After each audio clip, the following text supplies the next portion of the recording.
Hello viewers, আজকে আমরা ৭ জন বন্ধু চন্দ্রনাথ পাহাড়ে যাচ্ছি।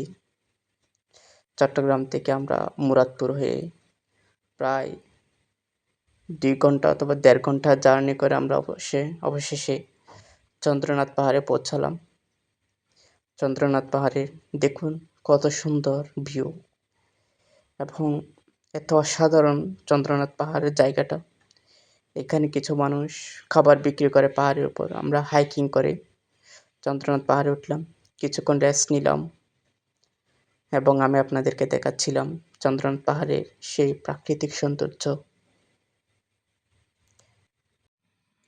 জায়গাটাও অনেক বেশি সুন্দর এবং আমি এত সুন্দর জায়গা পেয়ে কয়েকটা ছবি তুলে নিলাম স্মৃতি হিসেবে রাখার জন্য এবং আমি ঘুরে ঘুরে দেখাচ্ছিলাম। এখন হচ্ছে আমরা পাহাড়ের সবচাইতে উপরের স্থানে আছি এবং আমার কিছু বন্ধুরা গেছে আমার সাথে।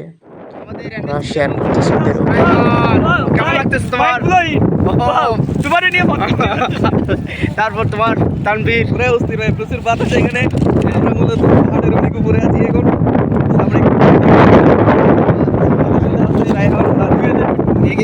আমাদের কিছু বন্ধু আমাদের সাথে এখানে আসে ওরা অন্য জায়গায় চলে গেছে, ওদেরকে চ্যালেঞ্জ দিচ্ছিল যে তোমরা দেখো অনেক সুন্দর, জাস্ট অসাম। এগুলো যারা আসবে না তারা বুঝতেই পারবে না যে চন্দ্রনাথ পাহাড় হচ্ছে চট্টগ্রামের সবচাইতে উঁচু স্থান এবং এখান থেকে আপনি পুরো চট্টগ্রামকে ভিউ করতে পারবেন।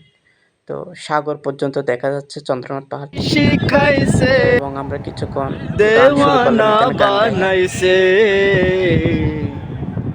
কি জাদু করিয়া বন্দে মায়া লাগাইছে।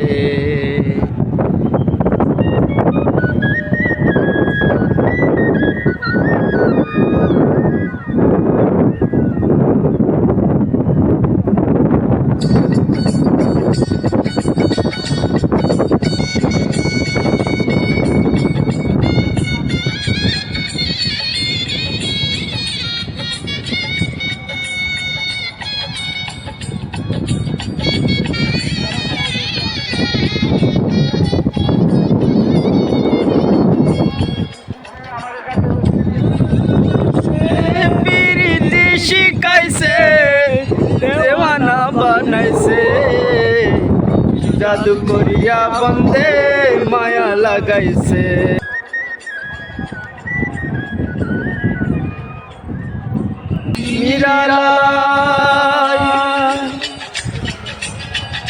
আগে তো জানিলাম বন্দে পীড়িতের জ্বালা,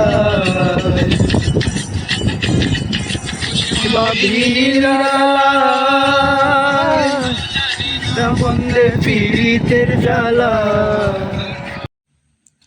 কোনো একজন মনীষী বলেছিলেন যে তুমি নিজেকে জানতে চাও তুমি কত বড়, তাহলে তুমি পাহাড়ের কাছে যাও, তাহলে বুঝবে পাহাড়ের তুলনায় তুমি কত ক্ষুদ্র।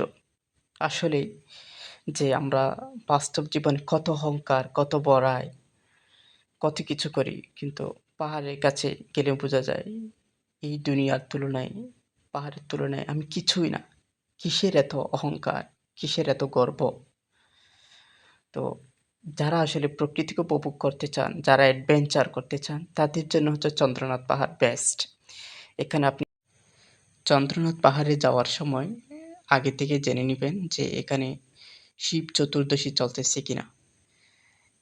শিব চতুর্দশী যেদিন চলে সেদিন হচ্ছে অনেক লোকের ভিড় থাকে এখানে, যার কারণে এখানে ট্যুরটা উপভোগ করা যায় না ভালো করে। বেশি মানুষের ভিড় থাকে, সবাই এখানে শিবের পূজা করতে আসে এবং পাহাড়ের সবচাইতে উঁচু স্থানটাই হচ্ছে শিবের মন্দির। ওরা মনে করে হচ্ছে শিব ওদের শিব ৪টা জায়গায় হচ্ছে মন্দির নির্মাণ করেছিল, তার মধ্যে হচ্ছে চন্দ্রনাথ পাহাড় একটা। সেজন্য ওদের কাছে এই জায়গাটা অনেক বেশি গুরুত্বপূর্ণ এবং শিব হচ্ছে ওদের বিবাহের দেবতা হিসাব করে ওরা, যে হিন্দুরা যাতে ভালো স্বামী পায় অথবা কিংবা ভালো স্ত্রী যাতে পায়, সেজন্য ওরা হচ্ছে শিবের পূজা করে থাকে। বিশেষ করে যারা তরুণ তরুণী ওরা হচ্ছে শিবের পূজা করে থাকে যাতে ভালো জীবন সঙ্গিনী পায়। এবং আমরা পাহাড়ের সবচাইতে উঁচু স্থানটায় উঠলাম অনেক কষ্ট করে এবং উঁচু স্থানটা ওঠার পর আস্তে আস্তে নামলাম। নামার পর কয়েকটা ভিউ কভার করলাম এখানে। চন্দ্রনাথ পাহাড়ে আপনি একই সাথে ২ টা দৃশ্য দেখতে পারবেন। কিছু জায়গা হচ্ছে খুব এ পত্রঝরা অর্থাৎ পাতা ঝরে গেছে, আর কিছু জায়গা একদম চিরসবুজ। ২ টাই হচ্ছে পাশাপাশি।